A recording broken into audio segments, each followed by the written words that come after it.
Look at your frying pan where you cook eggs. You assume a genius chef invented it, someone who spent years researching food science. It wasn't. That pan exists because of a chemist who was trying to build refrigerators and a secret military program that built the atomic bomb. Humanity is clumsy, lazy, and lucky. Almost everything in your house exists because someone made a mistake, got lazy, or had a bizarre habit. We don't innovate through genius. We innovate by accident. And this accident is the most slippery substance on Earth. If you like eating eggs without scrubbing the pan for an hour, hit the like button right now, or we'll make your next pancake stick to the ceiling. It's 1938.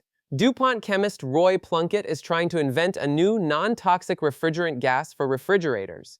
He stores a batch of tetrafluoroethylene gas in small steel cylinders on dry ice to keep it cold. He is ready to run his experiment the next day. But the next morning, Plunkett and his assistant Jack Rebuck open the cylinder valve. Nothing comes out. The cylinder is completely empty, except when they weigh it, it weighs the exact same as it did when it was full of gas. The gas is still inside, but it has vanished. A normal scientist would call their supervisor. A safe scientist would throw it away. Plunkett and Rebuck weren't normal.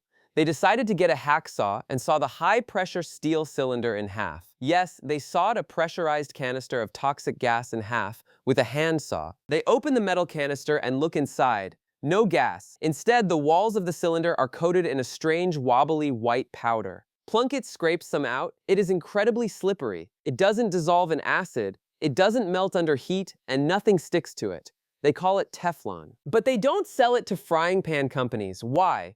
Because World War II starts. The military realizes this slippery stuff is the only material that can resist highly corrosive uranium gas. So Teflon becomes a top-secret military material used to build the atomic bomb. After the war, Teflon is finally decommissioned, but nobody knows what to do with it. Enter French engineer Marc Gregoire. Marc is a fisherman. He has a problem. His fishing line keeps tangling. He decides to coat his fishing tackle with Teflon, so it slides smoothly. His fishing line works perfectly. Marc is thrilled.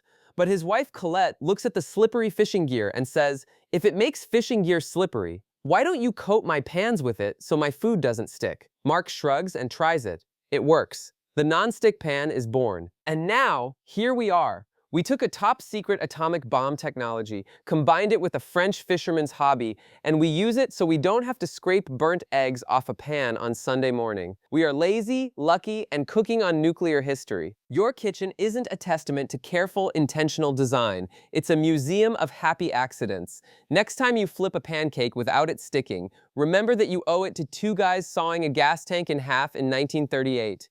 Enjoy your breakfast. Subscribe to Dumb Luck History to join our Museum of Happy Accidents.